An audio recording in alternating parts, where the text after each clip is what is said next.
Welcome to the Naturally Healthy Pets Podcast. Let's get to it.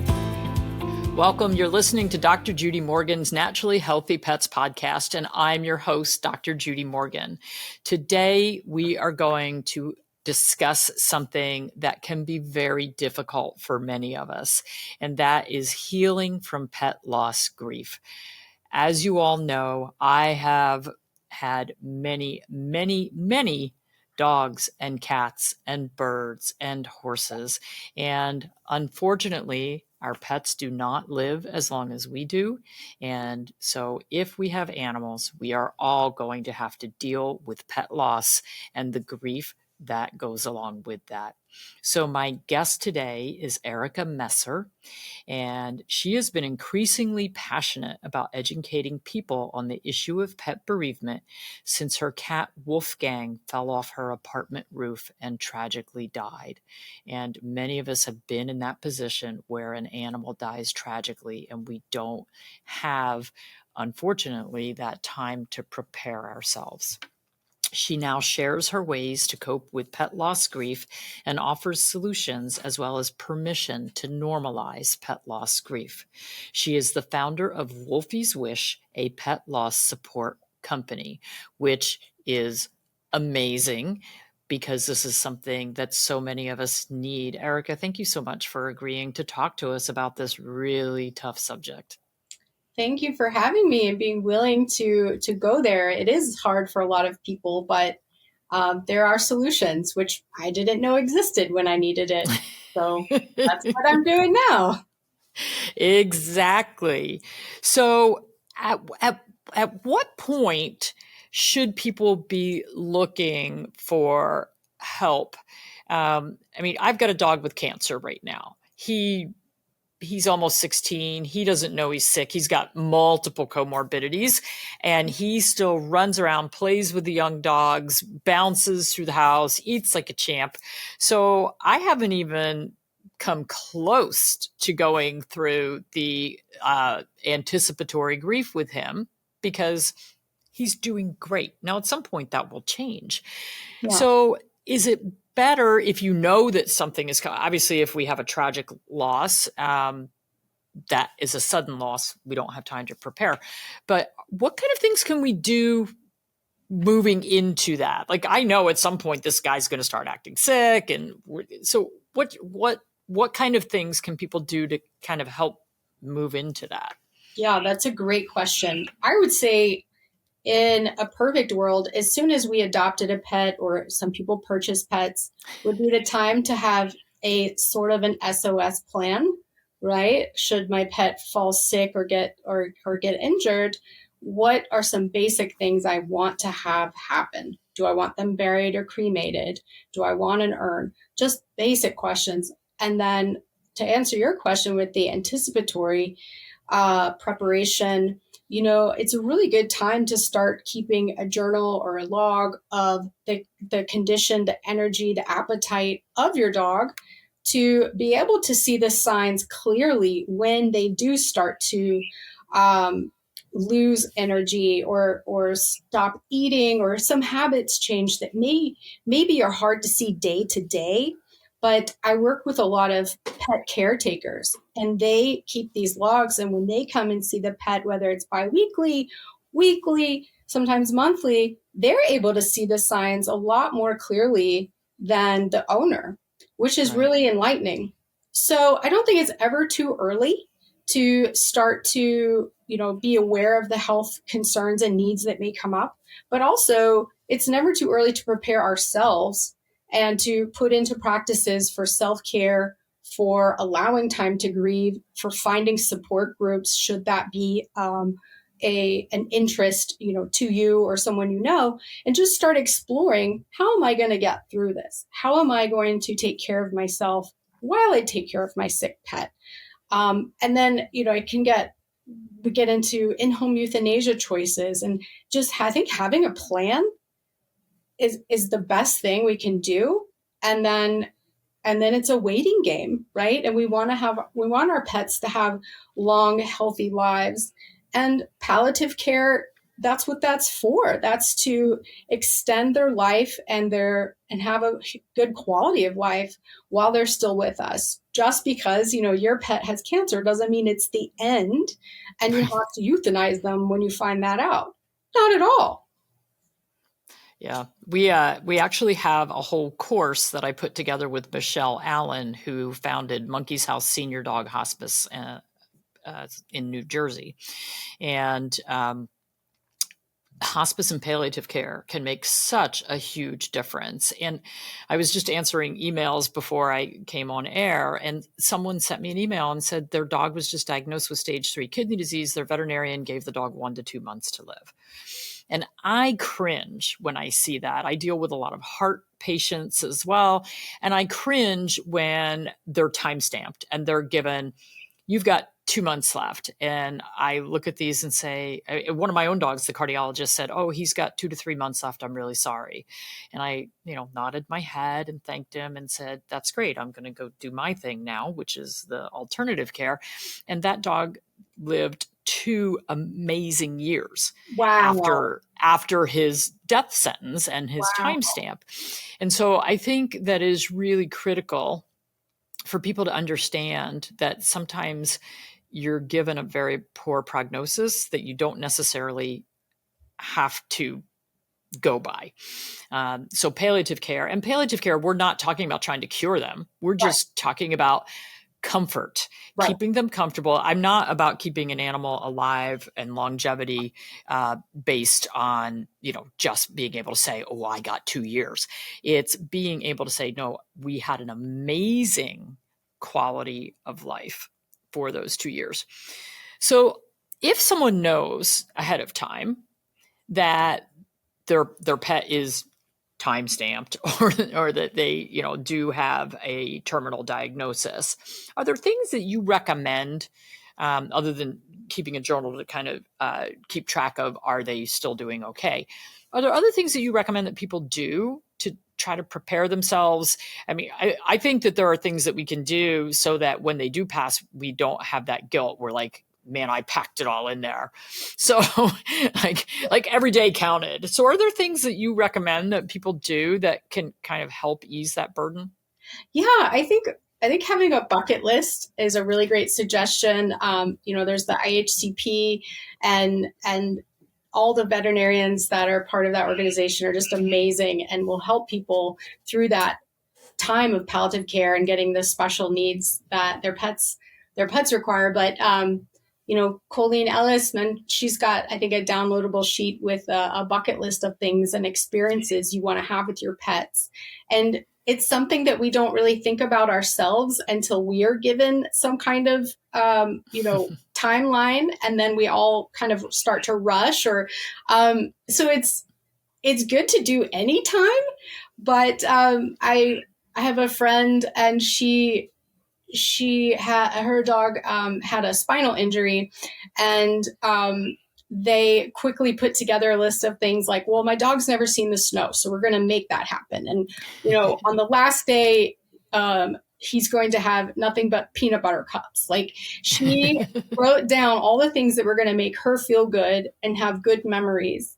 And that's really what we can do is do memory building. I think that's one of the strongest things that helped me in my own grief. I had no planning, no warning.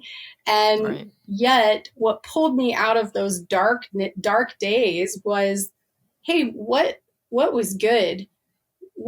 How lucky am I to have found Wolfgang during the pandemic when there were no pets available? And I just started looking at the experiences that we had together and pulling up photos that made me crack up and videos. And it was like, that kind of thinking is what helped me through, I think, most. So creating those kinds of memories and writing them down now and starting to keep, a separate log of the crazy, wacky stuff my pet did, or, this Christmas, I remembered this. And, here's all the Halloween costumes that Bella wore. And, just starting to really compile that is very reassuring as well, because we can read that anytime, right? Our pets aren't going to be with us forever, but the memories will be. I think that we, the great thing is we have these little computers that we walk around with now, and we can take pictures of our pets like all the time. And I think I have something like 40,000 photos in my phone. And it's one of those things like, well, I have a lot of animals, but I feel like you can't take too many pictures because you can't, that's just the easiest way to remember things. And I have had a lot of clients who have said, well, my dog or my cat got a terminal diagnosis, but he still looks and feels pretty good. So I called a photographer and had them come do a photo shoot because I want to remember them doing their favorite things. I saw a picture the other day that someone sent of their dog racing through like shallow water. So the water is splashing all up and the dog has this big smile on his face and he's running full out through the water. And I thought, what a great memory, because that's how this dog liked to live. And that's what she wants to remember, is that dog living that life. So I think, the more photos you get, and if you can't afford a professional photographer, have a friend come over with a good phone and take some really cool pictures, get them printed on canvas or something. Just memories are really, really important. So what kind of things do you recommend that people do for self-care for themselves? Because if you are dealing with an animal that needs a lot of care, during that palliative and hospice care time, what things do you recommend for people to do? Yeah, so Wolfie's Wish has a support group, and we have people that are anticipating the loss of their pets, all the way to people that have lost pets years ago and never really healed from it.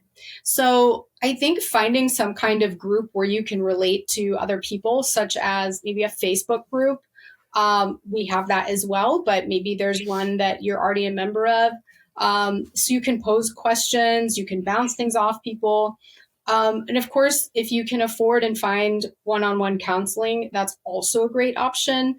My friend Dr. Jen with Sage Paws does specifically that. She consults with people to help them through the decision of end-of-life care. So there's a lot of different options. And I think for individuals, it's really a matter of sitting down and asking oneself, what do I do? What kind of things do I need to feel good? Is it a bath? Is it a walk? Is it a friend? Is it, a distraction? And start to compile a little list of one's own self-care practices, because it's really essential that those are fed and your soul is fed and nourished during this time, because it's stressful, it's expensive, it's, energy draining to take care of an elderly or senior animal, especially that's sick. And so to make sure that we are okay is really important. And it brings up this idea that it really struck with me, that one of the in-home euthanasia veterinarians with the IHCP mentioned that it's really important for people to say goodbye maybe a month too early than a day too late. And so I think this ties into the self-care, in that we've got to have people to support us in these hard decisions. And we've got to have people that can tell us objectively when is the right time, because we don't want to get stuck in our emotions and not be able to see clearly and have our pet be in any pain or suffering. So I think those are the real simple, basic things. And then, of course, if you want to get down to nitty gritty, detailed things, well, actually, it's not nitty gritty detailed, but we have affirmation cards specifically for anticipatory grief, as well as regular pet loss grief. So, I try to provide as many options and point people to the direction that will suit them.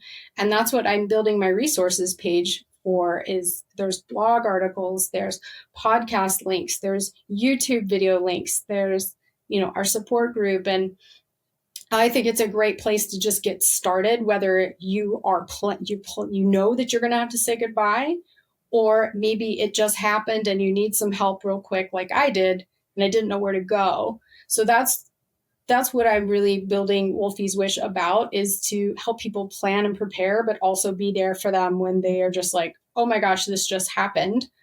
How am I going to get through this? Awesome. We're going to take a quick break to hear from our sponsor. When we come back, I've got a story about a loss that I have had to deal with recently. We'll be right back. Are you looking for the ultimate one-stop resource for canine hospice and palliative care? Then you need to check out our recent course, An Integrative Approach to Hospice and Palliative Care for Dogs. There are 3 versions of this course. They also include live meetings and a certification. These informative courses are led by Dr. Judy and Michelle Allen, 2 experts in dog hospice. Dr. Judy covers the integrative veterinary medicine aspect of hospice, and Michelle tackles the real-life experiences and care expertise. The combination of these 2 skill sets has created the best online courses for knowledge on dog hospice. Sign up today, and as a thank you to our podcast listeners, use code PODCAST27 for 20% off any of these hospice-related courses found on drjudyu.com. Welcome back. You're listening to Dr. Judy Morgan's Naturally Healthy Pets podcast, and I'm your host, Dr. Judy Morgan. My guest today, Erica Messer, has started something called Wolfie's Wish, and it is a pet loss support company, and they have all kinds of amazing resources to help us deal with the loss of our pets. And so we were talking about anticipatory grief and knowing that your pet is going to pass. And I recently had an experience that actually, frankly, shocked me. So I was speaking with my therapist, who I'm seeing for PTSD from an auto accident of all things. Wow. But in a question and answer list, one of the questions was, do you have anger when you think about how people have harmed you in the past? And I said, yes. And the funny thing was, I didn't want to say angry. I wanted to say pissed off. And I was like, well, I think those are the same thing. So I guess I have to check that this is a problem for me. And so then I listed, my embezzling office manager. I'm over it. Made me mad, and there were a couple of other things. And then I also put Pookie. And so she, briefly asked me what each of these things were. And I said, oh, well, Pookie was one of our dogs that I lost to veterinary malpractice, of all things, being a veterinarian.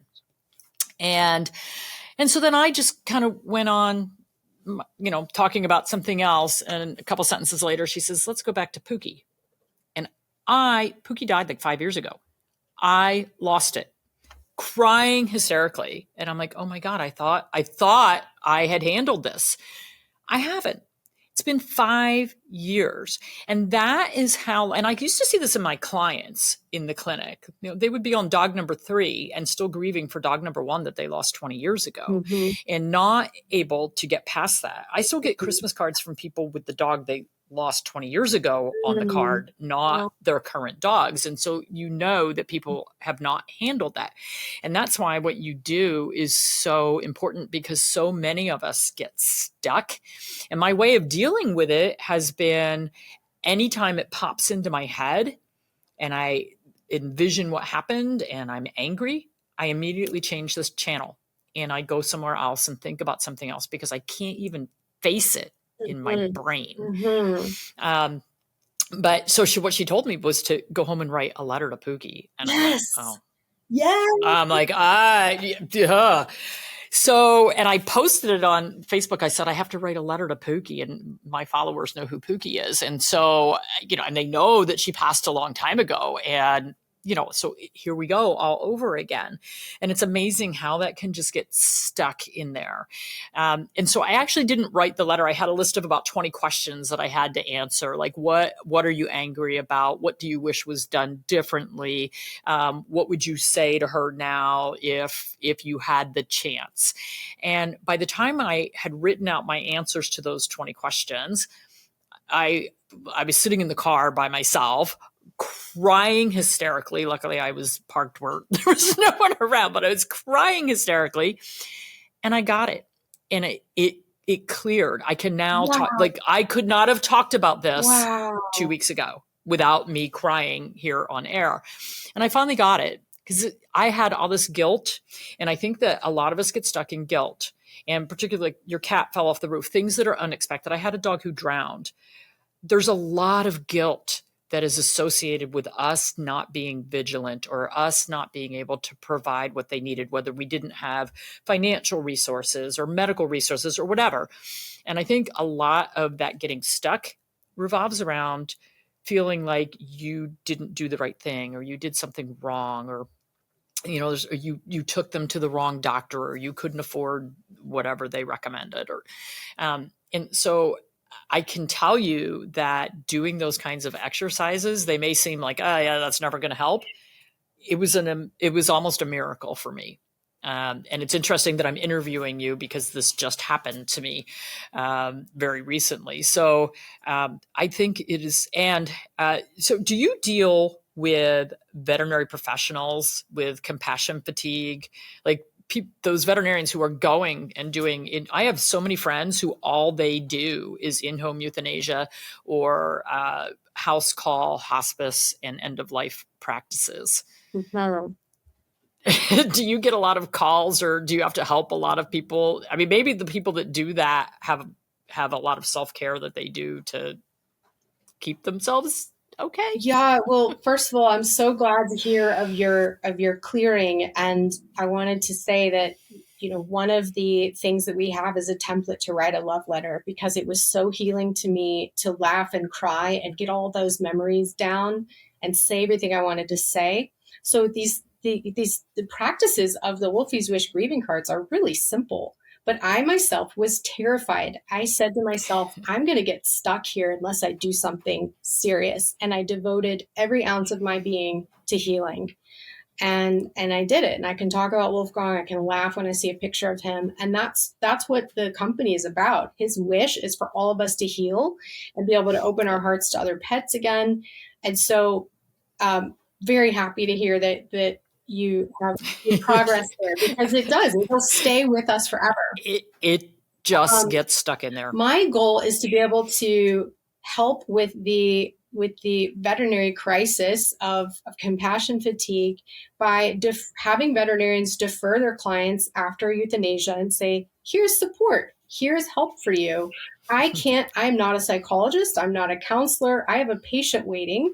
I care about you and I love your pet, but I have to go. Okay, so right. I want the public to know that the veterinarians are not there for us to be crying on their shoulder for hours.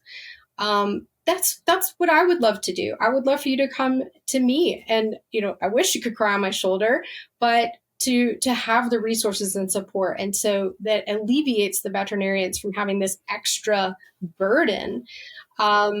And that's why I'm a member of the IHCP and other organizations and crematory organizations, to let them know, first of all, hey, this is a thing now. We're not going to be the only ones. So, let's all get on board and help people find solutions and normalize pet loss grief. It is as valid, if not more valid, than any other type of grief. And I am my dad gets so scared when I say that publicly. And I'm like, Dad, it's okay. You can be scared for me, but it's true. And it's time to do something about it. And it's time to stop apologizing for losing our minds when our dogs and cats and horses and rabbits die. Yep. Yeah. It took me a good year to get over losing my horse. He had been my best friend for 20 years, and it took me a good year. So, they are, for me, they're family members. Yep. My husband and I took turns for almost a year sleeping on the sofa with our 18 and 19-year-old dogs, who were up and down all night long, some cognitive dysfunction issues, and it was like, well, there's no way we're both going to be able to sleep in bed because these dogs are up and down every 2 minutes. So we took turns for over a year, and the compassion fatigue can really set in. And I can't imagine if we didn't have two of us splitting that. If it was just one of us, it would have been horrible. Dr. Judy, what was your horse's name? Rocky. His real name was Autopilot. Okay, that's funny. And he truly was Autopilot. And he would get so angry if you tried to tell him what to do, because he was so I bought him completely, totally well-trained. Wow. I wanted to get back in the show ring as an adult. I had shown as a child, and I wanted to get back in the show ring, and I hadn't ridden in 15 years. And I bought him, and literally he was totally autopilot, and he was just amazing. So, and as a matter of fact, I have not gotten another horse since he passed. It's been quite a while. And I really don't have a desire to ride anymore. What was because I'm never going to have him. What was special about Rocky to you? What made him be that horse where you don't need another one? He was just, because he was amazing to ride. He was so easy and so comfortable, but he also, I kept retiring him. And then we started a riding program. We had a farm and we had about 100 students a week. And so he kept coming out of retirement and having to train all these little kids. Okay. And he was just so forgiving, and I would just look at, and it's kind of funny because supposedly I'm retired and I keep coming out of retirement and keep working as well. So I think we were kindred souls. It's just like, yeah, you don't get to quit. So, all right. So Wolfie's Wish won Best New Product Award at Super Zoo. Yeah. And is being distributed by pet crematories. Is that the grieving cards that are being distributed? Cards, yeah. And my mom and I, we got together. She really had my back in doing this. And that was like our first American trade show. And I tell everyone, go big or go home. That's my motto. That is my motto. It's like, I'm all in. Let's see what happens. And so what that did was gave me the confidence to continue growing Wolfie's Wish, to continue pursuing pet loss support, and just, sticking my neck out there and having this crazy idea. I don't have a business background. I don't have a pet loss background. I don't have experience, but I have passion and I have drive. And I really think that takes a lot. That makes up for a lot. Yes, absolutely. Yeah. I mean, everything, when you look at entrepreneurs and you look at business models, who succeeds? It's people who have a passion and a purpose, and you believe in it so strongly that nothing stops you from doing it. And I think that's amazing. And I think this is really important for people. So wolfieswish.com, we'll have the links in the show notes, but WOLFIES wish.com. And, I would check out the affirmation cards, the grieving cards. I have seen them. They're amazing. I think this is so important. I think I would bet that the majority of people who have owned pets are walking around with some unresolved grief and emotion, that they, like me, they don't even realize how deeply ingrained it is and how much it does affect you, and being able to remember. Like I couldn't remember the good things about Pookie because I was too stuck in every time I would see this horrible vision instead. Mm-hmm. And, one of the things I had to do was write down, what were your favorite things about Pookie? What were your favorite things to do? What are some of your best memories? What were your, and when you start reframing and looking at things from a different perspective, you could get away from being stuck in that last moment that may not have been so wonderful. So Erica, thank you so much. Keep up the good work, and hopefully we'll run into each other at one of these big events, because we all seem to travel in the same circles, and I think what you're doing is really important. Thank you very much. Thank you for your time and for sharing your experience. Thanks for listening to another great Naturally Healthy Pets episode. Be sure to check out the show notes for some helpful links. And if you enjoy the show, please be sure to follow and listen for free on your favorite podcast app. We value your feedback and would love to hear from you on how we're doing. Visit drjudymorgan.com for healthy product recommendations, comprehensive courses, upcoming events, and other fantastic resources. Until next time, keep giving your pet the vibrant life they deserve. The purpose of this podcast is to educate and to inform. It is no substitute for professional care by a veterinarian, licensed nutritionist, or other qualified professional. You're encouraged to do your own research and should not rely on this information as professional medical advice, diagnosis, or treatment. Dr. Judy and her guests express their own views, experience, and conclusions. Dr. Judy Morgan's Naturally Healthy Pets neither endorses or opposes any particular view discussed here.